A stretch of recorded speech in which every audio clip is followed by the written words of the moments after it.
Bang, trauma masa kecil nggak bisa juga itu. Nah, ngapain? Trauma masa kecil apa yang membuat Abang jadi penyiar audisi? Pendukung Marvel dan Sri Asih. Jadi gini, dulu pas lahir itu saya langsung dikasih boneka Superman. Jadi sejak itu saya Jadi punya fondisi. Mantan lu nggak enak didengar ya, penyefong di situ kayak kesana kayak nyefong. Mantan gue penyefong DC bang. Mantannya dia baru literally penyefong DC. Kalau gue tuh orang paling netral sedunia, dan tapi gue akan justru orang kayak gue itu paling kesulitan. Gue kan pernah cerita sama lu kan di Facebook dari mulai politik.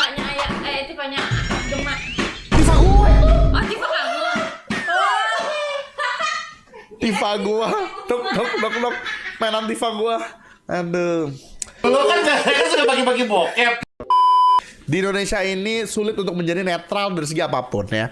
Karena yang fanboy ini akan bilang lu yang netral sebagai lu fanboy kalau lu lagi bahas sesuatu hal yang bertabrakan sama dia. Gitu kan? Gue di Facebook gue inget banget pernah nih, gue buka aja ya. Gak apa-apa lah nyebut nama ya, karena emang cuma dua di Indonesia fanboynya kalau politik. Waktu itu pernah muji apa yang dilakuin oleh Pak Jokowi. Langsung di DM gue, teman lama gue lagi.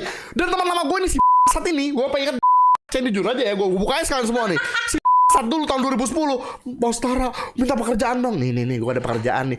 Pekerjaan dari gue si cuman gara-gara gue menulis status, wah bagus nih menurut gue ya pemerintahan melakukan ini.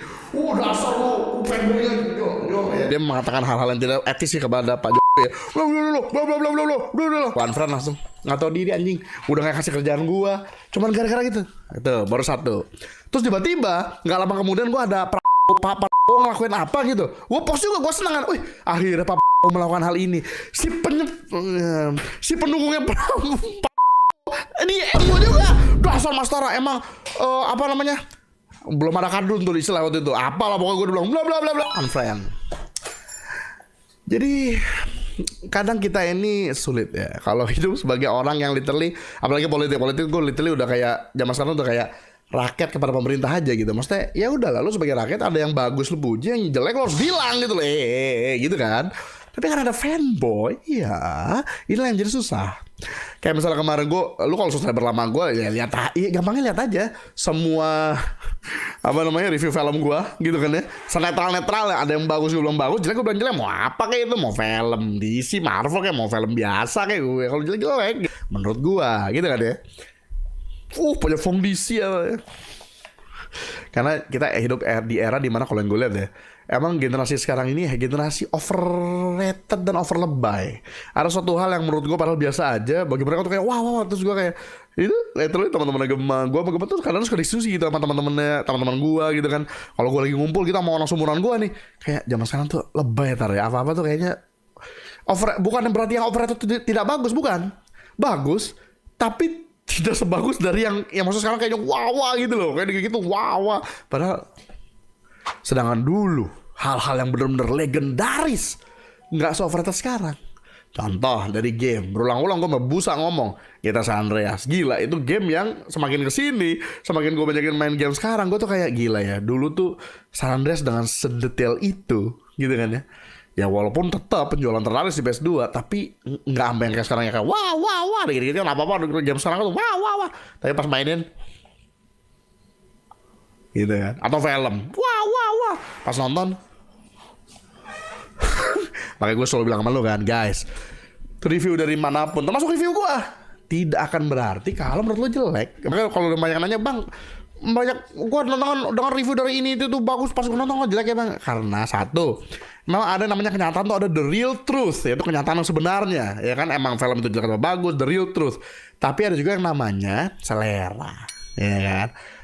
Contoh duren, cara paling gampang buah duren ya. Nih bini gue sekeluarga kalau makan duren mau sampai mampus ada orang ngasih gue duren. Gue gak bakal makan gitu kan. Orang bilang enak ya, oh ya gue liat aja dari jauh gitu. Tapi kalau segala sesuatu makanan yang ada durian, gue masih demen. Es krim durian, gue gak masalah makan. Rasa durian gak masalah. Kalau makan durian ya, di mulut gue gimana gitu. Tapi ngeliat dia makan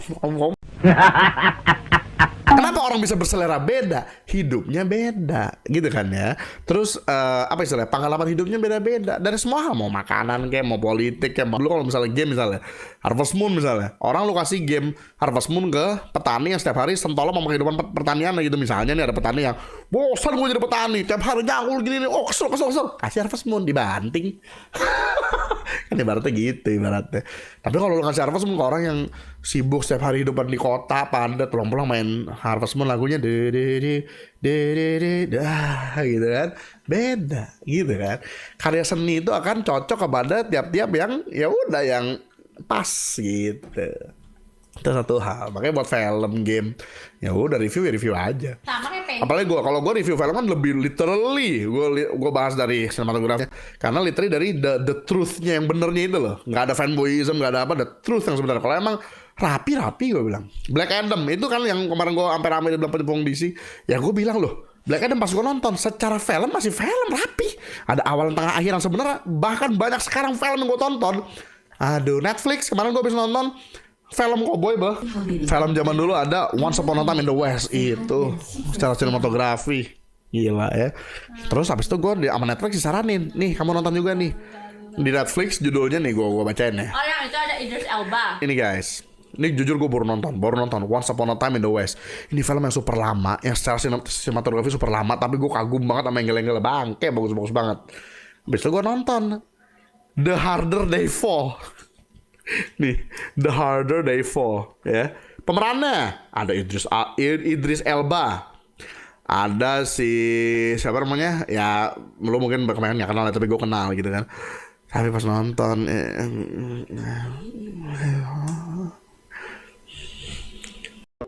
Ridiculous Six, komedi jangan disamain ya lagi-lagi, karena ada soalnya ada guys ya, reviewer mau di Indonesia mau di luar ya. Kalau gue kadang-kadang suka nonton reviewer gitu ya, suka seolah-olah kalau mereka review tuh kayak menyamakan film hiburan sama film serius. Nggak bisa, karena kalau film hiburan sama film serius, lama-lamanya lu film hiburan akan lu anggap tai. Padahal itu emang literally mereka emang sengaja dibikin tai buat emang hibur, ngerti nggak maksudnya?